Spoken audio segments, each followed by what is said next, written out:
He was a Navy SEAL who spent his last money on a house everyone else had already given up on. They said it was nothing but ashes. A mistake no one could fix. But his dog refused to leave the center of that burned ground like something there was still alive. The first night, a storm came. Strangers found their way to his unfinished shelter. And by morning, the house wasn't just a house anymore. It was something the whole town began to feel. Then a man arrived with papers, ready to take it all away. Before we begin, tell me where you're watching from. Like and subscribe to help us reach 1,000 followers so we can keep sharing meaningful stories. Now, let's begin. The road into Ashbrook bent like a quiet thought that had taken too long to finish. Gideon Hale drove it slowly, both hands steady on the wheel, though there was no traffic, no urgency. Nothing pressing him forward except the quiet insistence of a decision already made. Snow still clung in patches along the roadside, thin, stubborn, like old men who refused to leave the porch even after winter had officially ended. The sky above was pale, not quite blue, not quite gray, stretched thin across the northern horizon like a worn blanket. Beside him, Bruno watched the world pass. The German Shepherd was 5 years old, sable-coated black layered over brown like smoke over embers. His amber eyes didn't wander the way most dogs' eyes did. They settled. They studied. There was a calm intelligence in him, not restless, not eager to please, just mighty present. The kind of presence that made silence feel less empty. Bruno didn't pant, didn't bark. He simply observed. Gideon envied that. He hadn't always been a quiet man. Once, his voice had carried commands through chaos, cut through gunfire, pulled men forward when fear tried to anchor them in place. But war had a way of sanding a person down. Not all at once, not dramatically, just steadily. Until there wasn't much left to say. Ashbrook appeared without announcement. A few houses. A diner with a flickering sign. A church whose paint had begun to peel in thin, curling strips. Smoke rose lazily from chimneys, thin white lines dissolving into the cold air. It was the kind of town that didn't pretend to be anything more than it was, and didn't apologize for it either. Gideon liked that, or maybe he just didn't have the energy to like anything complicated anymore. He drove past the center without stopping.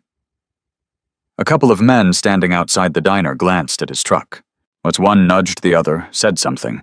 They didn't wave. That was fine. He wasn't here to belong. Not yet. The hill came into view after a turn that wasn't marked on any proper sign, just a worn path cutting through a line of thin birch trees. The tires crunched softly over gravel and thawing ice as Gideon guided the truck upward. And there it was, what remained of a house.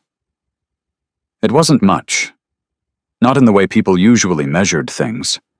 No roof, no intact walls, just a skeleton of blackened beams, collapsed inward like a body that had finally given up holding itself together. The foundation was still there, a rectangle of scorched wood and stone. At one end stood a chimney brick, soot-stained, stubborn. It didn't lean. It didn't crumble. It stood. Gideon killed the engine. Silence settled immediately, thick and complete, broken only by the faint whisper of wind moving through the trees. For a moment, he didn't move. He simply sat there, in hands resting on the wheel, eyes fixed on the remains. This was what he had bought, a tax default property, county-owned, auctioned quietly, almost as an afterthought. The file had been thin, too thin, just a name attached to it. Miriam Ashcroft. No heirs, no claimants, just a note in the margin that most buyers had ignored. Property historically used for community aid. Condition, fire damage. Structural rebuild required. Most people had seen risk. Gideon had seen space. He opened the door. Cold air slid in like a hand slipping into a sleeve familiar, uninvited, unavoidable. Bruno jumped down first, landing softly, his paws making almost no sound against the damp earth. Gideon followed, boots heavier, deliberate.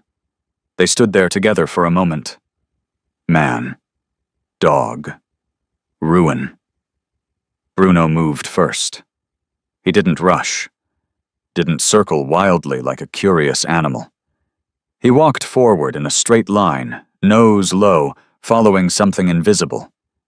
He stepped over charred wood, was paused near a broken beam, then continued toward the center of the foundation. Gideon watched him. There were moments, with Bruno, when it felt less like he owned a dog, and more like he had been assigned a witness. Bruno reached the middle of what had once been the main room. Then he stopped. Sat. Not casually. Not in the loose, relaxed way dogs rested when they were tired. This was different. His back was straight, ears forward, gaze fixed, not on Gideon, not on the trees, but somewhere slightly ahead, slightly downward, as if there were something there that refused to be seen. Gideon felt it then. Not fear. Not quite curiosity either. Just a shift, a small, almost imperceptible change in the air, like the moment before a storm, when the world holds its breath without realizing it. He stepped forward slowly, boots crunching over ash and old nails. "What is it?" he murmured, though he didn't expect an answer. Bruno didn't look at him. Didn't move, just stayed, and for reasons Gideon couldn't explain, not logically, not cleanly, he found himself stopping a few feet short of the exact spot where the dog sat. He didn't step onto it. Not yet. A faint sound reached him then. Not from the trees. Not from the wind. From beneath.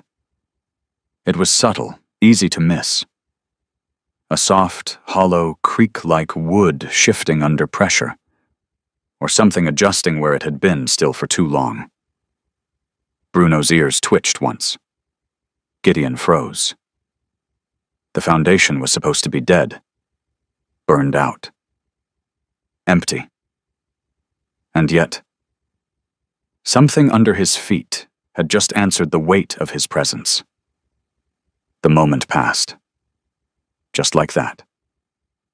The wind picked up slightly, brushing through the broken structure, carrying with it the dry scent of old smoke and damp earth.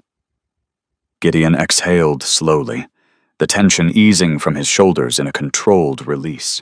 And he stepped forward then, deliberately placing his boot where Bruno had been watching. The wood didn't give, didn't creak again, just solid, cold, lifeless. "Yeah," he muttered under his breath. "Probably nothing." He didn't quite believe it, but belief had never been something he trusted much anyway. He moved through the rest of the foundation, mapping it in his head the way he had once mapped buildings in places far less forgiving. Entry points, weak spots, load-bearing remnants. The chimney stood at the far end, its bricks darkened but intact. He ran a hand over it. The surface was rough, warm only where sunlight touched it. Still standing. That mattered. Behind him, Bruno had finally shifted. The dog rose, stretched once, then followed Gideon at an easy pace, as if the moment in the center had been noted, and filed away. They walked the perimeter together. Gideon crouched once, picking up a piece of charred wood. It was lighter than it should have been, brittle at the edges, and he turned it in his hand, thumb brushing over the blackened grain. Most people would see damage. He saw material. Not all of it was lost. Not all of it needed to be thrown away. He stood, tossing the piece aside gently rather than discarding it. "I'm not tearing it all down," he said aloud, more to himself than to Bruno. Not everything. Bruno glanced up at him briefly, then looked back toward the center, as if he already knew. Gideon walked back to the truck, opened the bed, and pulled out a small metal toolbox. The weight of it was familiar. Grounding. Tools made sense. Wood made sense. Effort. Time. Structure. Those were things that obeyed rules. People didn't. War didn't. But this? This he could understand. He set the toolbox down near the edge of the foundation and looked out over the hill. From here, the lake was visible in the distance, its surface pale and still, reflecting the washed-out sky. Trees lined its edges, tall and quiet, their branches barely moving. It was a good place. Quiet enough. Far enough. For a moment, just a moment, Gideon allowed himself to imagine it finished. A roof. Walls. Light from a window spilling onto the ground at dusk. A fire burning inside. Not destructive this time, but controlled, contained, useful. Warmth. The image didn't feel unrealistic. It felt earned. Behind him, Bruno returned to the center once more, circling once before settling down again in the exact same spot. Gideon didn't stop him this time. He just watched. The dog lay there like a marker placed by something older than either of them, not claiming the space, but recognizing it. That was enough.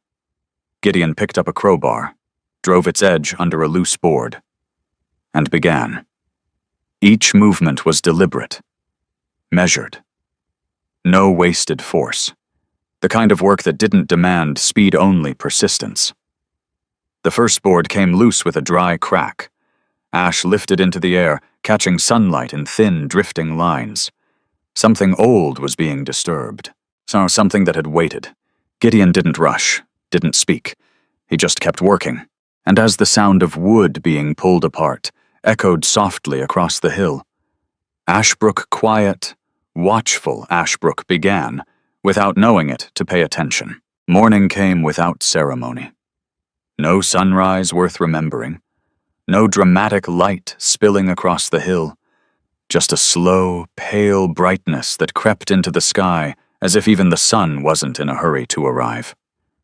The air carried that particular northern chill, the kind that didn't bite but settled into your bones and waited. Gideon was already awake. He hadn't slept much. Not because of discomfort, the back seat of the truck had been worse before, but because silence, real silence, had a way of waking things inside him that noise used to keep buried. The kind of thoughts that didn't ask permission. He pushed the door open, boots hitting damp ground. Bruno was already outside. The dog stood near the edge of the foundation, facing the trees. His posture was still, alert, not tense, but attentive. His ears were angled forward. It's catching something distant, something faint. Gideon followed his gaze. Nothing. Just trees. Thin birch trunks, pale against darker forest behind them. Wind moved lightly through branches, making a soft whispering sound that could almost pass for speech if a man had been alone long enough. Nothing there, Gideon said quietly. Bruno didn't react. That, Gideon had learned, didn't mean Bruno disagreed. It just meant the dog didn't feel the need to argue. Gideon rolled his shoulders once, then turned back toward the foundation. Work. That was something he could control. The first hour passed in steady motion. He moved boards, sorted debris, stacked anything salvageable to one side. The rhythm came back to him easily, the physical repetition, the measured use of force, the constant assessment of structure and weakness. It wasn't so different from clearing a room, from moving through wreckage overseas. Only this time, nothing was trying to kill him. That difference mattered.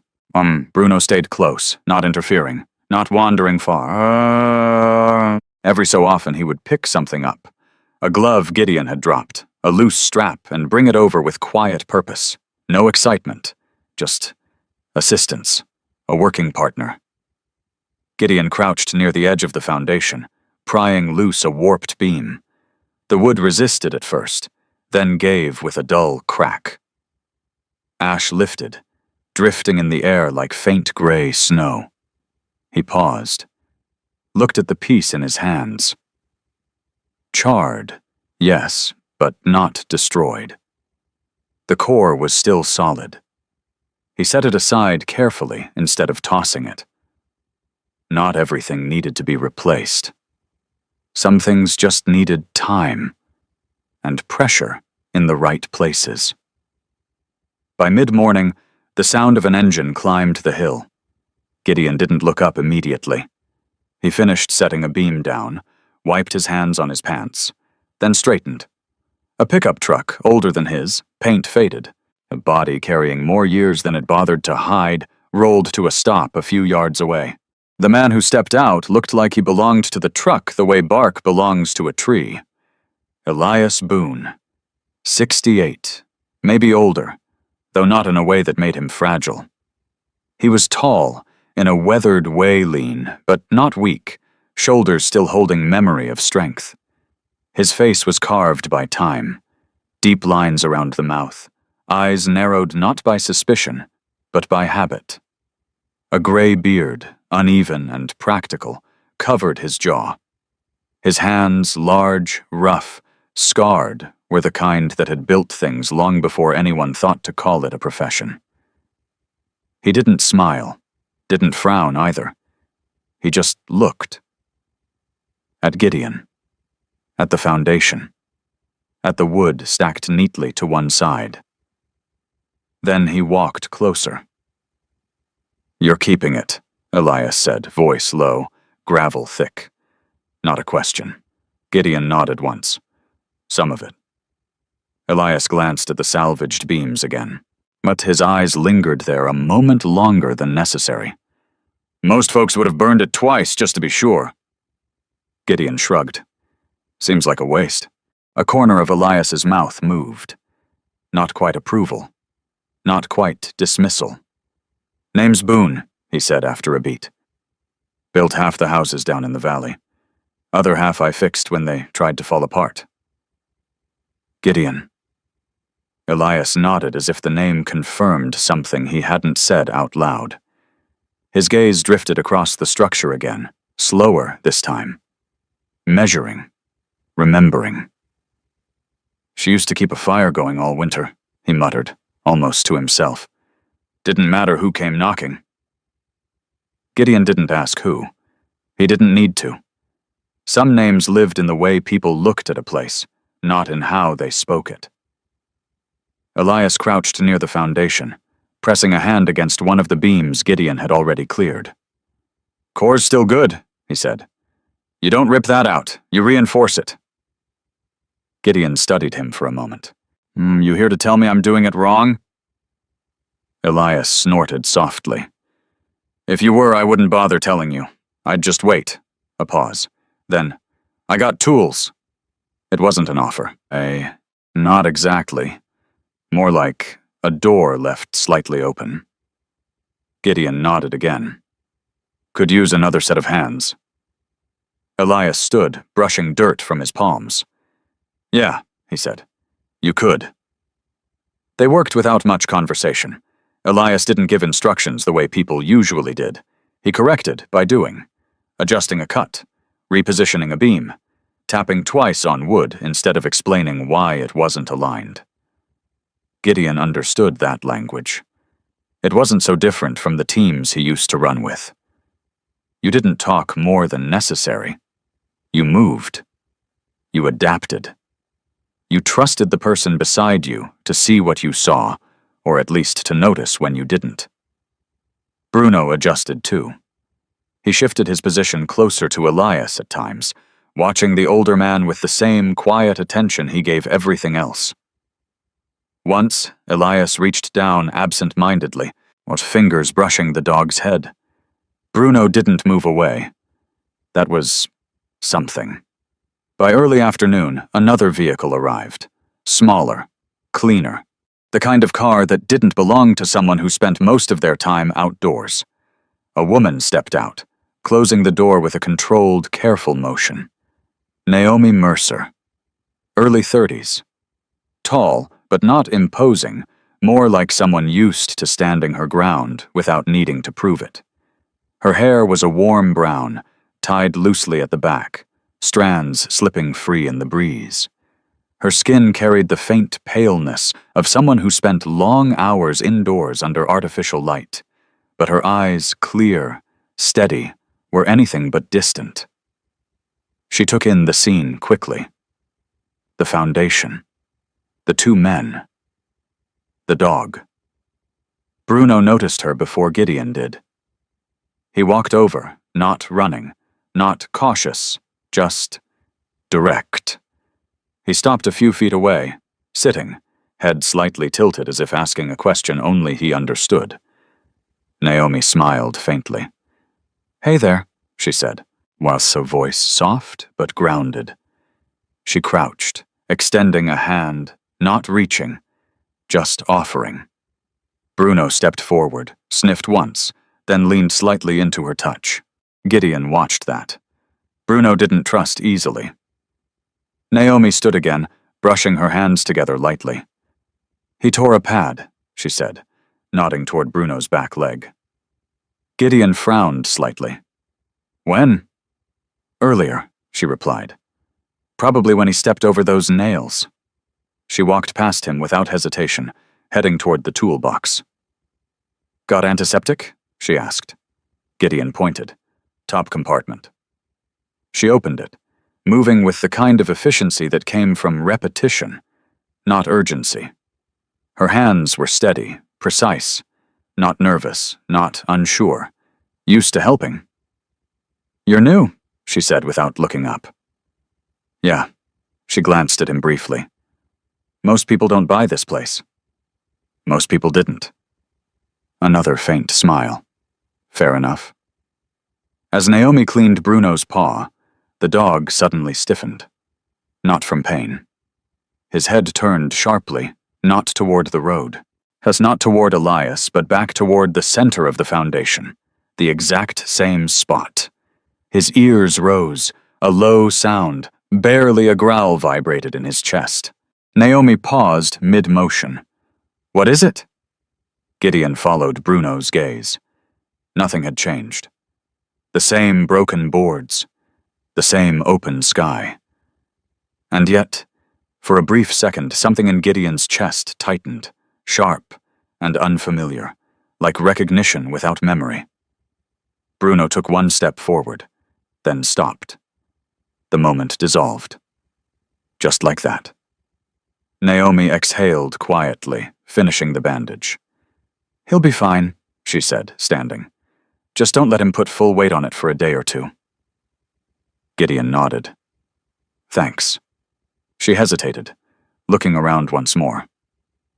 "You're not just rebuilding this," she said. It wasn't a question. Gideon met her gaze. "No," he said after a moment. "I'm not." She studied him for a second longer, then gave a small nod, as if something had been confirmed. "There's not a lot of places like this left," she said. "Well, not ones that stay open when things get bad."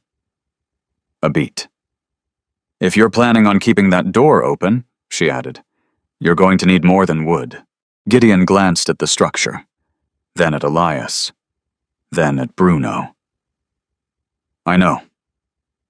Naomi gave Bruno one last scratch behind the ear, then turned back toward her car. "Then don't do it alone," she said over her shoulder. And just like that, she was gone. The work continued. Slower now, heavier, but different. Elias stayed. Bruno stayed near the center more often than before. And Gideon. Gideon no longer felt like he was working on something empty. Each beam he lifted, each nail he pulled, each piece he chose to keep instead of discard. It all began to take shape, not just as a structure, but as something that remembered, something that waited. By late afternoon, clouds began to gather. The light shifted, softening, flattening the edges of everything. Wind picked up slightly, carrying with it a deeper cold. Gideon stood at the edge of the foundation, there looking out over the hill. The lake in the distance had turned a dull silver. Behind him, Bruno lay in the center. Still, present. Elias leaned against one of the remaining beams, arms crossed. "You planning on sleeping in that truck again?" he asked. "Probably." Elias grunted. "Storm's coming." Gideon nodded. He could feel it too. Not in the sky, in the air, in the way everything seemed to tighten just a little. He looked back at the foundation, then at the half-formed structure taking shape from it. "No," he said after a moment. Elias raised an eyebrow. Gideon picked up a tarp, moving toward the frame they had started. "Not tonight." The storm did not arrive with violence. It came the way winter often did in the north, quiet at first, almost polite, as if asking permission before taking over everything it touched. By dusk, the wind had changed. Not louder, just heavier. Gideon felt it in the way the air pressed against his chest when he stepped outside.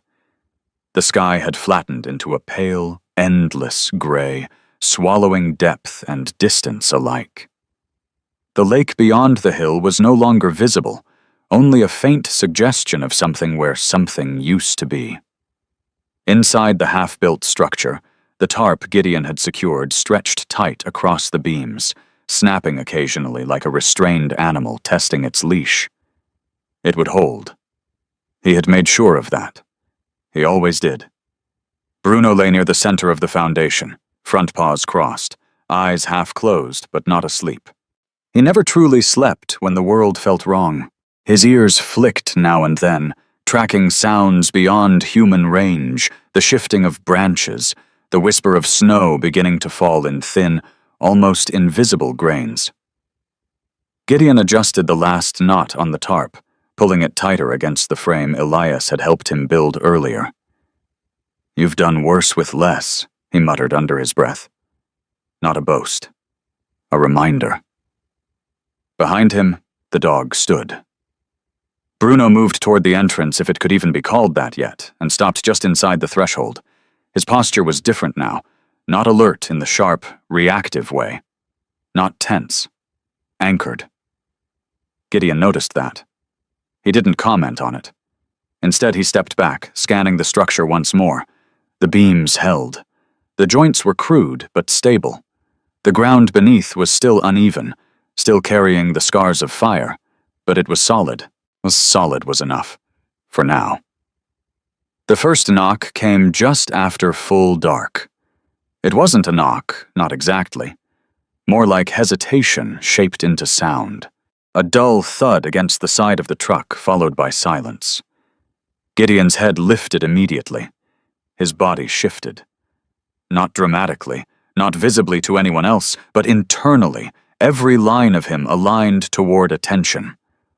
Bruno didn't bark. He turned. That was enough. Gideon stepped outside. The wind cut sharper now, carrying fine snow that stung the face more than it soaked. Visibility had dropped. The world beyond a few yards was blurred into shifting white. A figure stood near the truck, small, uncertain, a woman. She held the door frame of the truck with one hand, as if it were the only thing keeping her upright. Gideon approached slowly, boots crunching over thin ice. "You all right?" he asked. The woman turned toward him. Lena Voss, late 20s, maybe younger, but exhaustion had a way of adding years where time hadn't. She was slight thin in the way that suggested not neglect, but strain. Her dark hair clung damply to her face, strands frozen at the edges. Her skin was pale, flushed unevenly by cold and effort, but it was her eyes that stood out wide, alert, carrying that particular sharpness of someone who had learned not to trust the world to stay still. There was a child in her arms, wrapped in layers that weren't enough. The boy, 3, maybe 4, was quiet. Too quiet. His small face was pressed against her shoulder, breath shallow but steady, eyes closed. Gideon didn't ask questions. He stepped aside. "Inside," he said. Lena hesitated, only for a second. Then she moved. Inside, the air was only slightly warmer, but out of the wind, it felt like a different world. Gideon grabbed a thick blanket from the truck, handing it over without ceremony. Lena took it with trembling hands, wrapping it tighter around the boy. "His name is Micah," she said, voice low, like she was afraid speaking too loudly might break something. Gideon nodded once. "Sit," he said, gesturing toward a makeshift bench, 2 stacked boards, stable enough. She lowered herself carefully, holding the boy close, rocking slightly without realizing it. Bruno approached slowly. He did not go straight to the child. He stopped a few feet away, watching.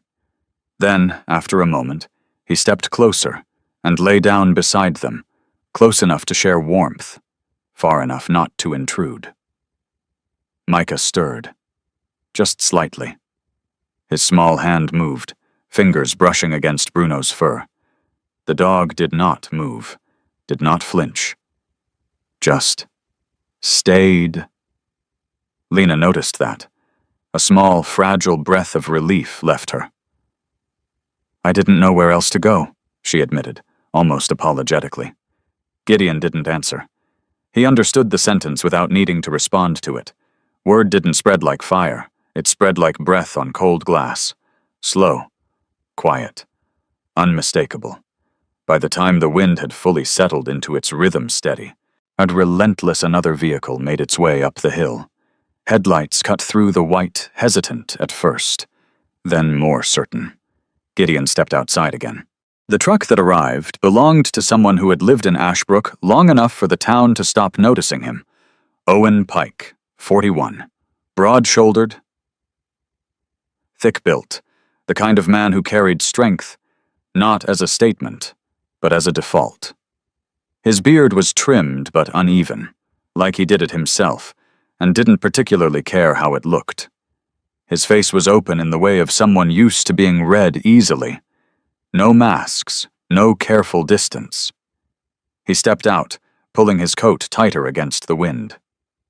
"Heard you got someone up here," Owen called, voice raised just enough to carry. Gideon nodded. Owen glanced toward the structure, then back at Gideon. "You're planning to keep this open tonight?"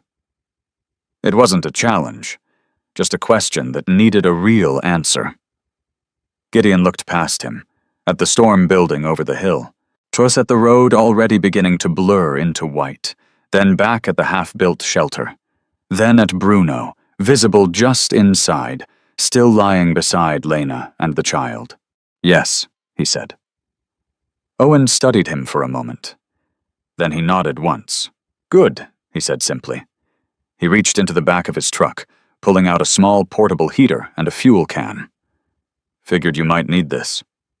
Gideon stepped forward, taking it. "Thanks." Owen shrugged. "Don't thank me yet. Let's see if it works." Later, as the heater hummed softly and the wind pressed harder against the tarp, Bruno rose again. He didn't go to the door. He didn't go to Gideon. He walked slowly toward Lena. Then, without warning, he rested his head gently against her knee. Not Micah. Her. Lena froze. Her hand hovered mid-air, uncertain. Then very slowly she placed it on his head. Her fingers trembled. Not from cold. From something deeper.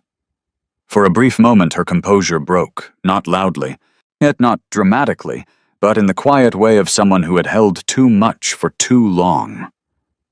Gideon saw it. And for reasons he couldn't explain, something in his chest shifted, not toward pity, but toward recognition.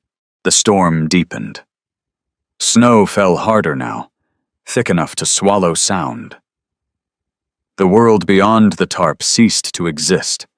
replaced by a constant, muted pressure that made time feel suspended. Inside, the small space adjusted.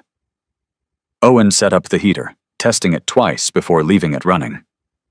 Elias arrived not long after, carrying extra wood and muttering about idiots who build half a roof and call it shelter, though he stayed. Naomi came too. She moved immediately to Lena and Micah, checking the boy's breathing, his temperature, her hands steady, her voice calm. She didn't ask questions either. Not yet. That would come later, when survival wasn't the only priority. The space filled. Not crowded, but no longer empty.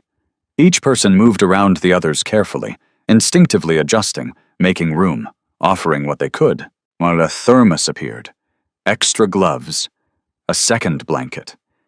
No one announced these things. They just happened. Gideon stood near the edge for a while, watching. Not leading, not directing, just observing. This wasn't something he had planned. Not really. He had meant to fix a house. Instead, he looked around again. At Elias, adjusting a beam even now. At Naomi, checking Micah's pulse. At Owen, crouched near the heater, listening to its hum like it might tell him something important. At Lena, sitting straighter now, one hand still resting on Bruno's head. And at Bruno, who lay at the center. Exactly where he had chosen. Gideon exhaled slowly. Somewhere along the way, without permission, without announcement. This had stopped being just his. Hours passed. The storm held. Inside, warmth gathered, not enough to be comfortable, but enough to matter. Gideon moved finally, stepping closer to the frame they had started. He ran a hand along the beam. Solid, temporary, but real. He glanced at Elias. We're reinforcing this tomorrow, he said. Elias grunted. We're doing it tonight if the wind doesn't rip it off first.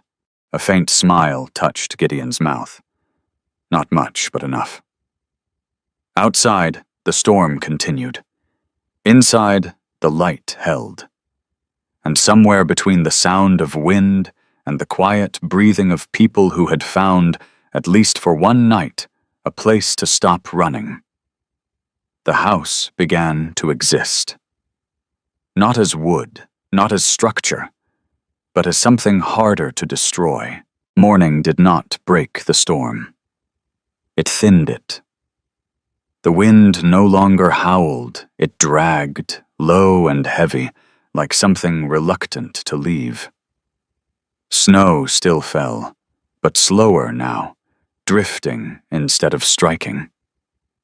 The world outside the tarp had softened into white silence, the kind that made sound feel like a choice rather than a consequence. Inside, the air held. Not warm, never fully warm, but protected. Gideon had been awake for hours. He stood near the edge of the structure, watching the sky through the gaps in the unfinished frame. The cold still moved through him, but it no longer owned him the way it used to. There was something else now. Not comfort. Not quite. Purpose. Behind him, the space had changed. People had settled into it. Not as guests. Not as strangers. As something closer to temporary belonging.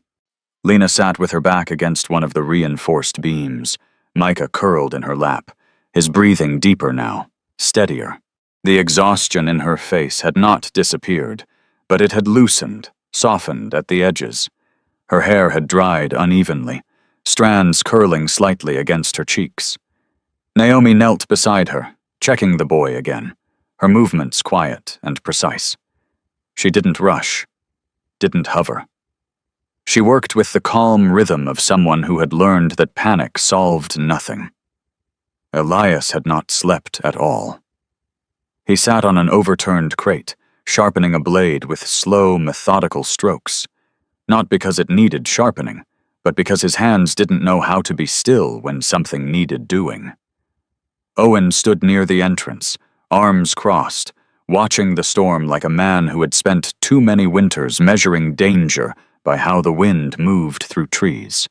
And Bruno remained where he had chosen, at the center, not moving much, not restless, just present. Gideon turned back toward them. For a brief moment, the scene felt unfamiliar, not because it was strange, but because it was something he had not allowed himself to have in a long time. People. Together. Without urgency. Without orders. Without the expectation that someone wouldn't make it through the night. He exhaled slowly. Then moved. "Structure's holding," Gideon said, voice steady. Elias glanced up, then back down at the blade. "Barely. That's enough for now." "For now," Elias echoed, though his tone suggested he didn't believe in "for now" as anything other than a temporary lie. Gideon walked to the center, crouching near Bruno. The dog opened his eyes, meeting Gideon's gaze. No question. No need. Gideon rested a hand briefly against the thick fur behind Bruno's neck. Warm, alive, reliable. He stood again. "We're reinforcing today," he said, louder this time. "But not a command, just a direction." Owen shifted his weight. "Storm's not done yet. Neither are we." A pause. Then Owen nodded. That was enough. The work began without announcement. It always did.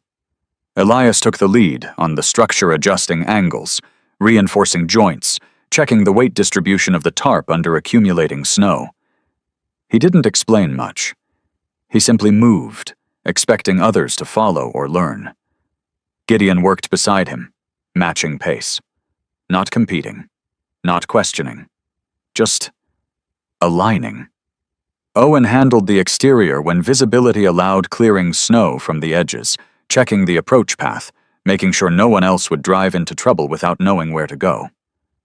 Naomi organized inside, rearranging space, making sure people had what they needed, adjusting small things that made survival easier, positioning blankets away from drafts, setting a better rhythm around the heater, keeping a quiet order in what could have easily become chaos.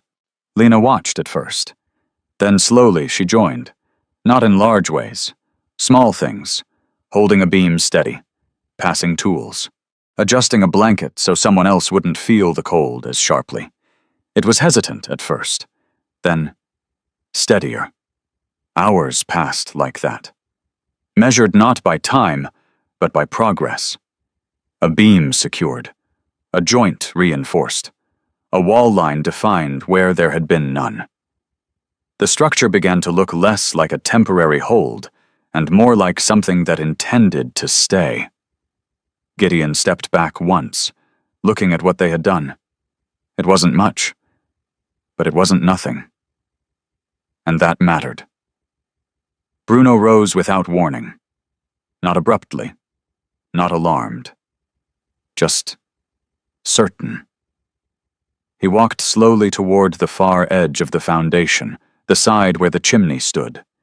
His steps were deliberate, each placement exact. He stopped near a section of floor Gideon hadn't touched yet, one of the darker patches, where the wood had burned deeper, yet where ash still clung in thin layers despite the clearing. Bruno lowered his head. Not to sniff. Not quite. More like listening.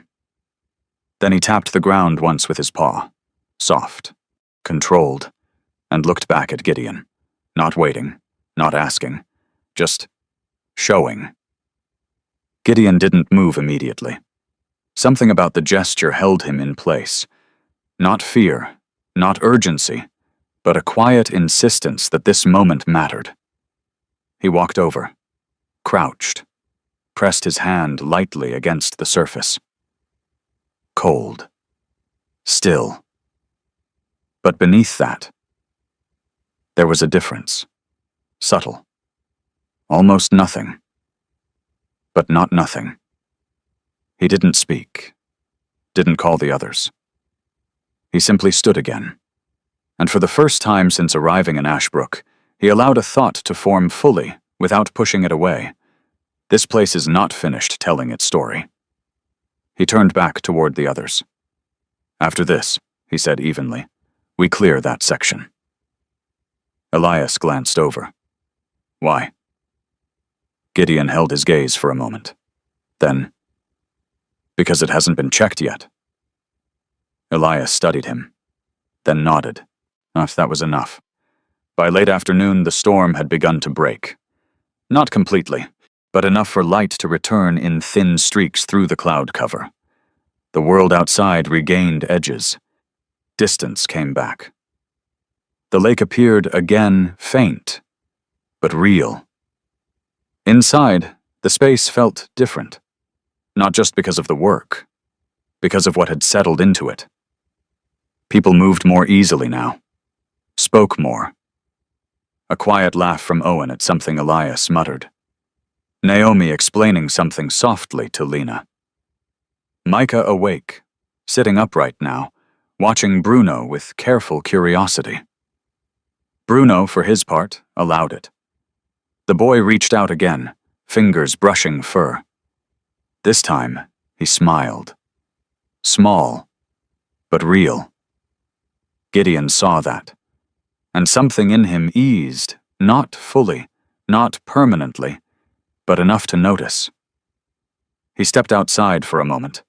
The air was still cold, but it no longer pressed the same way. The storm had spent itself. What the hill stretched out before him, white and quiet. Behind him, the structure stood, stronger than it had that morning, not complete, but standing. He turned back, looked at the doorway. No door yet, no frame, just space, open. He could close it later, make it solid, private, safe. The thought came easily, then passed. He stepped back inside. We need a central table, he said suddenly. Elias looked up. For what? Gideon glanced at the stack of salvaged wood. For people. Owen snorted softly. That's one way to say it. Naomi smiled faintly. Lena didn't speak, but her eyes followed Gideon in a way they hadn't before. Understanding. Or maybe just hope. Gideon moved toward the salvaged beams, picked one up, turned it in his hands. Charred on the outside. Strong within. He set it down carefully. Measured. Not with tools. With instinct. Elias watched him for a moment, then stood. All right, the old man muttered. Let's see if you can build something that doesn't fall apart. Owen stepped closer. Naomi shifted the space. Even Lena stood. And Bruno.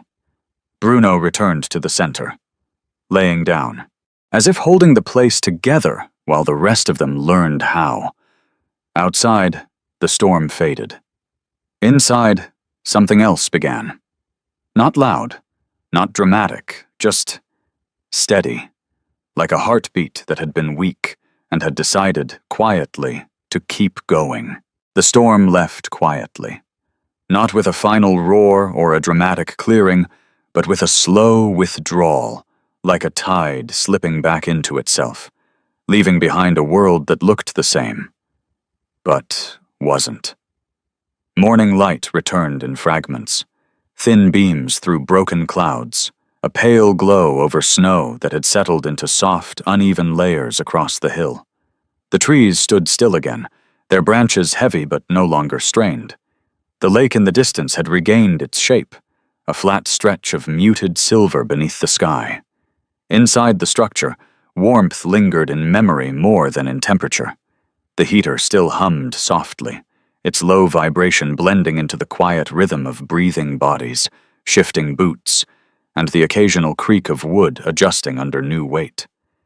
Gideon stood at the entrance, looking out. The air was sharper now, cleaner, honest. Behind him, the space had changed again. Not physically, not much. The beams were the same. The tarp still stretched overhead, though now sagging slightly under melting snow.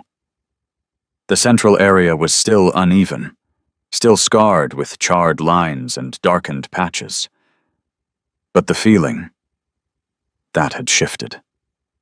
Lena was awake, sitting upright, Micah wrapped in blankets beside her, small fingers gripping the edge as if still unsure the ground beneath him wouldn't disappear. Naomi spoke quietly with her, explaining something in a low, steady tone. Not instructions. Reassurance. Elias was already working again, inspecting the joints they had reinforced the night before, tapping wood with knuckles that knew the language of strength better than any tool. Owen stepped outside briefly, then back in, carrying a small metal container of fuel, his boots leaving damp prints across the floor. And Bruno. Bruno had moved. Not far, but no longer at the exact center. He lay just beside the space Gideon had marked for the table, his head resting on his paws, eyes open, watching everything without appearing to. Gideon noticed that. He always did. "You're not sleeping," Naomi said quietly as she approached him. Gideon didn't turn. Didn't need to. She stepped beside him, arms folded loosely against the cold. "You always say that," she replied. It wasn't a challenge, just an observation. Gideon glanced at her briefly. "You always check anyway." A faint smile touched her lips. "Yeah," she said. "I do." Silence settled between them. Not uncomfortable, not heavy. Just present. Naomi looked out over the hill. "This place," she said after a moment, "it changes people faster than most." Gideon didn't answer. He wasn't sure if she meant him, or everyone else. By mid-morning, the first signs came. Not loud. Well, it's not obvious. Just small shifts. A vehicle slowing on the road below, another passing more slowly than necessary. A figure standing near the edge of the tree line, watching, not approaching, not leaving. Word had spread.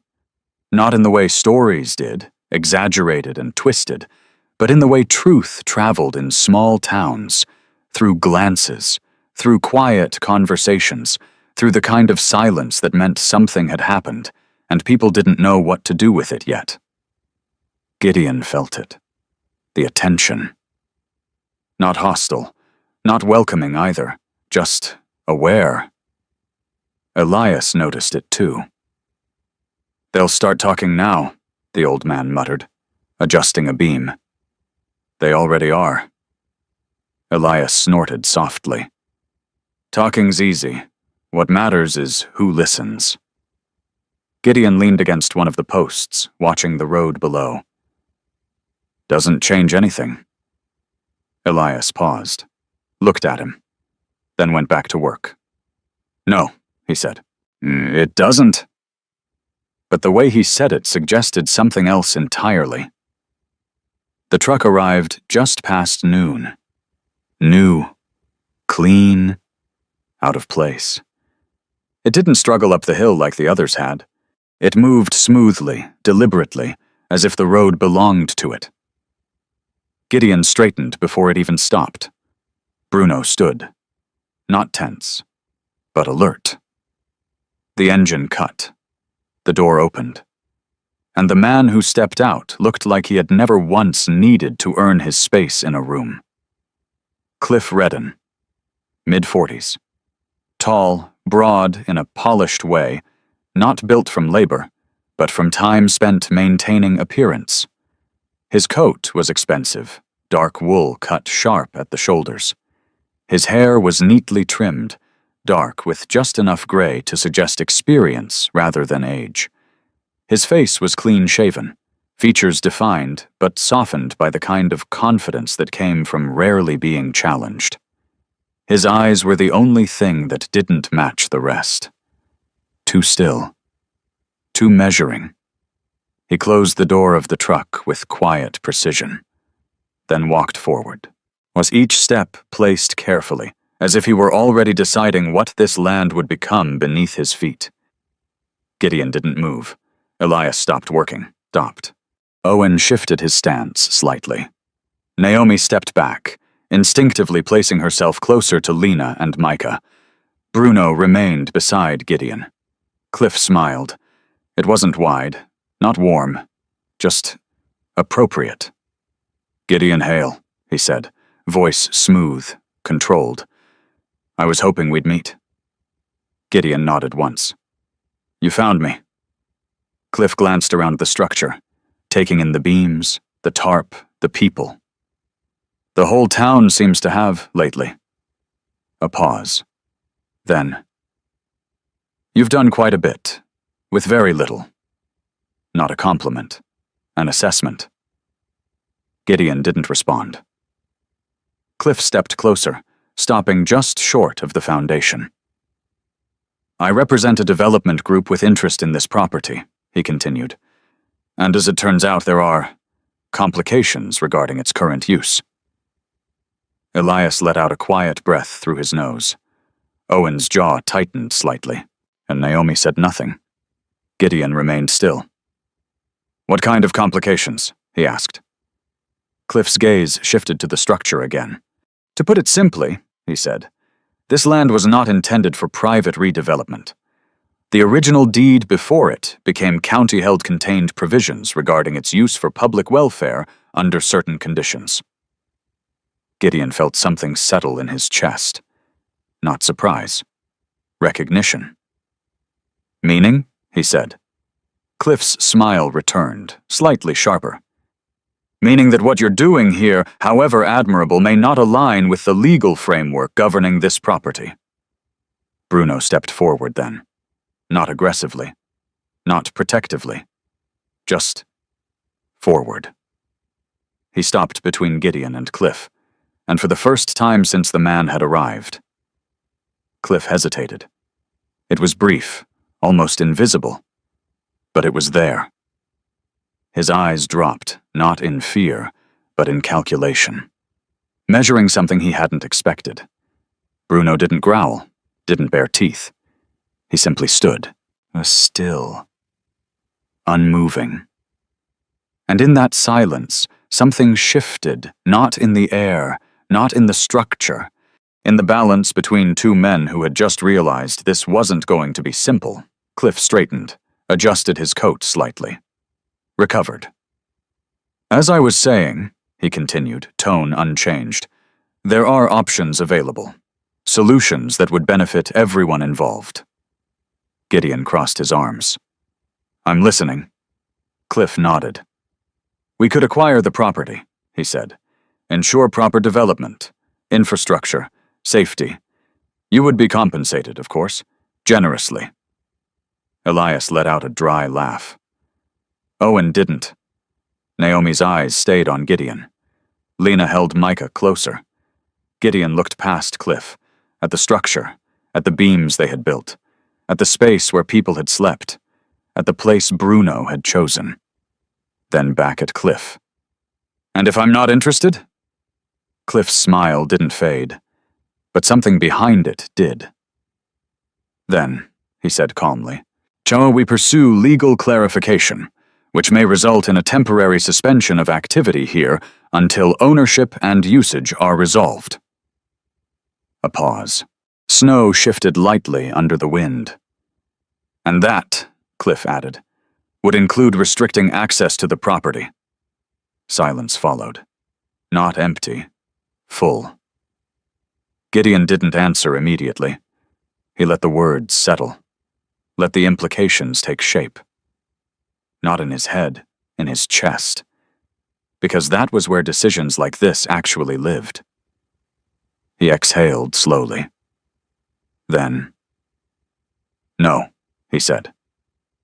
Cliff tilted his head slightly. "No, to which part?" Gideon's voice didn't change. All of it. Cliff studied him. Longer this time, as if trying to determine whether this was stubbornness or something else. Then he nodded once. "Very well," he said. He turned. Walked back toward his truck. Paused at the door. "Just remember," he added without looking back, "intent doesn't always outweigh structure. Then he got in. The engine started. The truck rolled away. But the hill fell quiet again. But not the same quiet. Not the kind that comes before something begins. The kind that comes after something has already started, and cannot be undone. Gideon stood there for a long moment, then turned back. The structure was still there. The people were still there. Bruno returned to his side. Naomi stepped forward slightly. Elias picked up his tools again. Owen moved toward the heater. Lena didn't speak, but she didn't leave. Gideon looked at all of them, then at the unfinished table, then at the beams, then at the open doorway. No door, no lock, no boundary, just space. He stepped forward, picked up a beam, set it in place, and began again. The day after Cliff Redden left did not feel like victory. It felt like something had been marked. Not on paper. Not yet. But in the way the town looked at the hill. The air carried a different weight that morning, not the cold of winter, but the quiet tension of people who had begun to understand that something mattered and might be taken. Gideon noticed it in the road first. More vehicles. Not stopping. Just slowing. Looking. Then moving on. He didn't wave, didn't acknowledge. He simply worked. The structure had changed again overnight. Not physically, at least, not in ways that would impress anyone who measured things by finished walls or painted surfaces. But inside, the space held memory now. The faint scent of smoke mixed with damp wool, the lingering warmth where bodies had gathered. At the subtle arrangement of objects left behind, a cup set slightly off-center, a folded blanket not quite returned to its original place, evidence, not of construction, of presence. Gideon ran a hand along one of the beams, feeling the roughness beneath his palm. Still solid, still holding. He nodded once to himself, then reached for another piece of salvaged wood. Elias arrived without announcement. As usual. His truck made its way up the hill with that familiar, uneven rhythm, engine growling in a way that sounded less like malfunction and more like stubborn refusal to quit. He stepped out, tools already in hand. Didn't greet, didn't comment. Just looked, at the structure, at the table taking shape, at Gideon. Then, "You didn't stop," he said. Gideon shook his head. "Didn't see a reason to." Elias grunted. "Good." That was all. But it carried weight. Owen came next. No heater this time. Just himself and a thermos. He tossed it toward Gideon, who caught it easily. "Coffee," Owen said. Strong enough to make you regret it." Gideon unscrewed the lid, took a sip. It burned. Not badly. Just enough. "Yeah," he said. "That'll do." Owen leaned against one of the posts, eyes scanning the structure, then drifting toward the road below. "They're talking," he said. Gideon didn't ask who. He didn't need to. "They always do," he replied. Owen nodded, but his jaw tightened slightly. "Different this time?" Naomi arrived later. On foot, her boots crunched steadily through the snow as she made her way up the hill, a bag slung over her shoulder. Her hair was tied tighter today, less loose, less forgiving. There was something sharper in her posture. Not fear. Resolve. She stepped inside without hesitation. "Micah's better," she said. "Lena, too." Gideon nodded. "Good." Naomi looked around, taking in the progress. The table frame, the reinforced beams, the open doorway, then back at Gideon. "You know he's not done," she said. It wasn't a question. Gideon set the wood down carefully. "No," he said. "He's not." Naomi held his gaze. "Then neither are we." A pause.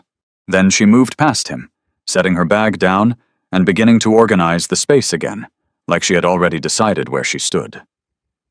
It started with one person, an old woman. She walked slower than the rest of the world, but with a steadiness that didn't ask for help.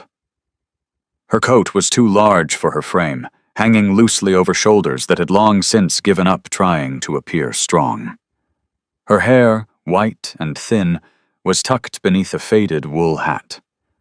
Her hands trembled, not from weakness, but from years. Martha Keene. She had lived in Ashbrook longer than most buildings had. She stopped at the edge of the structure, didn't step in, just stood there, looking, at the beams, at the table, at Gideon. Then, without a word, she reached into her coat and pulled out a small bundle, wrapped in cloth, worn, carefully kept. She walked forward and placed it on the unfinished table, unwrapped it. Inside, old silverware, not polished, not valuable, but kept. "I used to eat here," she said quietly. Her voice wasn't fragile. It was certain. "Before the fire?" Gideon didn't move. Neither did anyone else. Martha looked at the table again, then at Gideon. "Don't let them take it," she said. Not as a request, as something closer to a passing of responsibility. Then she turned and walked away. Slowly, but without hesitation. The silence that followed wasn't empty. It was heavy, not with fear, with meaning. Owen straightened. Elias stopped working. Naomi looked down at the silverware, her fingers brushing lightly against the worn handles. Gideon stood still, then reached out, picked up one piece. It was heavier than it looked. Not in weight, in history. He set it back down carefully. Aligned, as if placement mattered. Maybe it did. The next person came an hour later. Then another. Not many. Not at once. Just one at a time. A man who left a bundle of firewood without speaking. A teenage girl who dropped off a box of canned food, eyes darting quickly as if unsure she was allowed to be there. A middle-aged couple who stood at the edge, said nothing, but stayed long enough for their presence to count. No announcements. No speeches. Just small acts. Elias watched it happen, shook his head once. "Funny," he muttered. "Takes a fire to burn a place down. Takes people this long to build it back." Gideon didn't answer. He was watching the table. The afternoon passed in steady rhythm. More wood, more hands, more quiet decisions made without needing to be spoken aloud. The table took shape. Not perfect, not smooth, but strong. Built from the charred pieces Gideon had refused to throw away. Each plank different, each mark visible. No attempt to hide what it had been, only to make it useful again. Ruth Bell arrived just before dusk. She walked with purpose, straight-backed, precise, her steps measured in a way that suggested she had spent most of her life navigating things that didn't forgive mistakes. Ruth Bell, early 50s. Sharp features, dark hair pulled tightly back, eyes that missed very little and forgave even less. She wore a long coat buttoned all the way up, not for warmth, but for order. She stopped just inside the structure, looked around once, took everything in, then focused on Gideon. "You need to understand something," she said. No greeting, no introduction. Gideon nodded slightly. "Go on." Ruth stepped closer. "The original deed," she said, "was never properly dissolved when the county took possession. That clause about community use it still exists." Owen shifted. Naomi turned. Elias listened. Gideon remained still. "And?" he asked. What Ruth's gaze sharpened. "And you are the only person currently in violation of it, and the only person currently fulfilling it." A pause. Snow drifted softly outside. "That makes this," she gestured around them, "very difficult to take away. Legally." Gideon studied her. "Difficult," he repeated. Ruth nodded once. "But not impossible," she added. Then her tone changed, slightly, almost imperceptibly. "If no one stands with you." Silence. Then she turned, walked toward the table, ran her fingers lightly across the surface, across the burn marks, across the grain, then stepped back. "I'll file what I can," she said, "but paperwork doesn't hold ground." She looked at the others, then back at Gideon. "People do." And with that, she left. The light faded slowly, not abruptly. The sky dimmed, turning the snow outside into a pale reflection of something deeper, quieter. Inside, the structure held. The table stood. The silverware remained where Martha had placed it. Gideon stepped forward, placed both hands on the table, felt the surface. Rough, uneven, real. He looked around, at Elias, at Owen, at Naomi, at the small things left behind by people who hadn't stayed, but had chosen not to ignore. Then, at Bruno, who lay beside the table now, not in the center, but close enough, as if the center had shifted. Gideon exhaled. Slowly, then, "We're not stopping," he said. No one argued. No one needed to. Outside, the town of Ashbrook watched. Inside, something had already decided to stand. Spring did not arrive all at once. It came in fragments like forgiveness, a patch of earth showing through where snow had melted unevenly, the sound of water slipping quietly beneath ice before the surface gave way. The first bird that returned too early, testing the air like a question. Ashbrook changed slowly, so slowly that no one could point to the exact moment it happened. But Gideon felt it.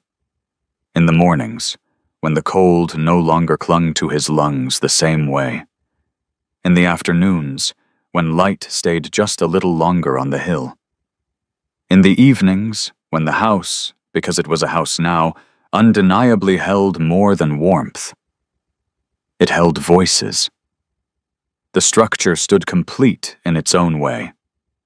Not polished. Not finished in the way people in cities would understand. There were no perfect lines, no matching panels, or no sense of artificial symmetry, but it was strong. The beams had settled into place, reinforced by hands that knew both wood and weight.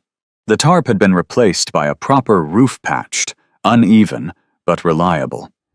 The open doorway still had no door. Gideon had left it that way, not out of neglect, out of choice. The table stood at the center, built from charred wood that still carried the memory of fire in its grain.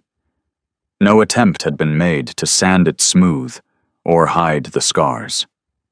Each mark remained visible, as if the past had been invited to stay, not as a wound, but as part of the structure. Bruno lay beside it, not always in the same place anymore, but always close. Mornings had begun to follow a rhythm. Elias arrived first, as he always did, his truck announcing itself before he stepped out. He no longer inspected the structure like it might fail. Now he moved through it like a man who recognized something familiar in it, something worth maintaining. Owen came and went, depending on the roads, the weather, the needs of the town.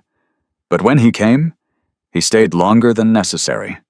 Naomi stayed the longest, not every night, but often enough that her presence had become part of the space, like the table or the beams, or the quiet understanding that this place was no longer temporary. Lena and Micah had not left. not completely. They had found a small place in town, but they returned daily. Lena helped organize supplies, now keeping things in order, in a way that suggested she needed structure as much as the house did. Micah moved more freely, his small hands no longer clutching at fabric with the same fear. He laughed sometimes. Bruno tolerated that. Gideon watched all of it. He did not lead. He did not instruct. He simply stayed. And that had become enough. The letter arrived on a clear afternoon. Not dramatic, not urgent, just official. It came folded cleanly, delivered by hand, placed on the table without ceremony. Gideon knew what it was before he opened it. He had been expecting something. He just hadn't known when. He unfolded it slowly. Read it once. Then again. Not because he didn't understand, but because understanding didn't always mean acceptance. Naomi watched him from across the room. "What is it?" she asked. Gideon lowered the paper slightly. "They're moving forward," he said. "Formal review. Possible claim on usage rights." Silence settled. Not shocked. Prepared. Elias didn't look up from his work. Owen's jaw tightened. Lena stilled. Micah didn't notice. Bruno did. The dog lifted his head, eyes fixed on Gideon, not reacting to the paper, but to the shift inside him. Gideon folded the letter carefully, set it on the table. Aligned. As if placement still mattered. Later that evening, when the others had drifted into quiet tasks, and the light had softened into that pale gold that only northern evenings carried, Bruno stood. He moved not to the door, not to Gideon, but to the threshold, at the open space where a door should have been. He stopped there, sat, facing outward, not watching the road, not watching the trees, watching nothing, or everything. Gideon stepped closer, followed his gaze. The hill stretched out below, calm, untouched. But there was something in the stillness, something that didn't feel like absence, more like waiting. Bruno didn't move, didn't blink, just sat there, as if guarding something that hadn't arrived yet. Gideon felt it again, that quiet shift. Not fear, not anticipation. Just the sense that whatever came next, this place would not face it alone. The days that followed did not bring immediate answers. No officials, no enforcement, just time. And in that time, people chose. Not loudly, not all at once, but steadily. Martha returned, this time with more than silverware. A small wooden box inside, old photographs, faded images of the house before the fire.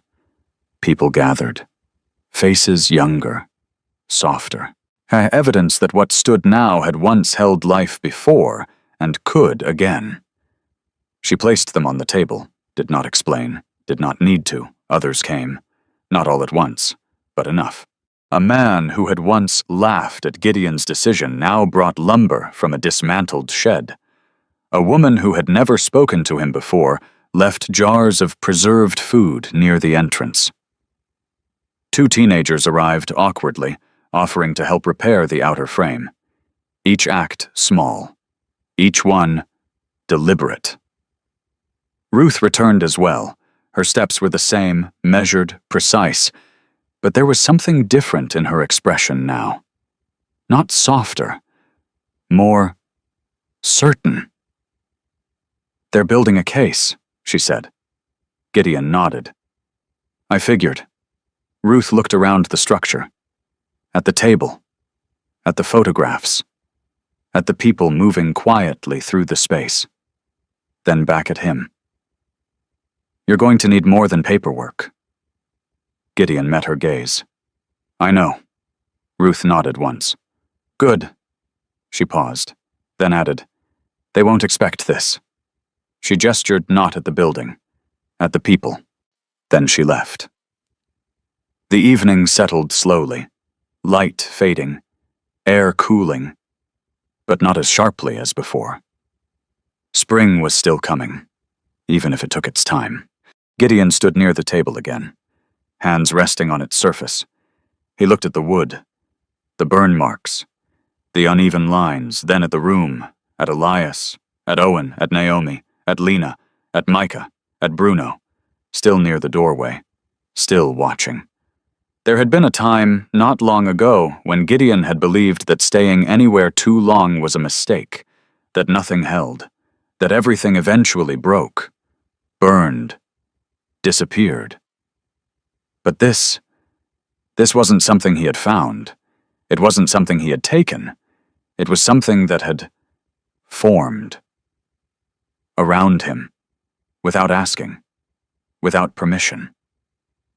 Naomi stepped beside him.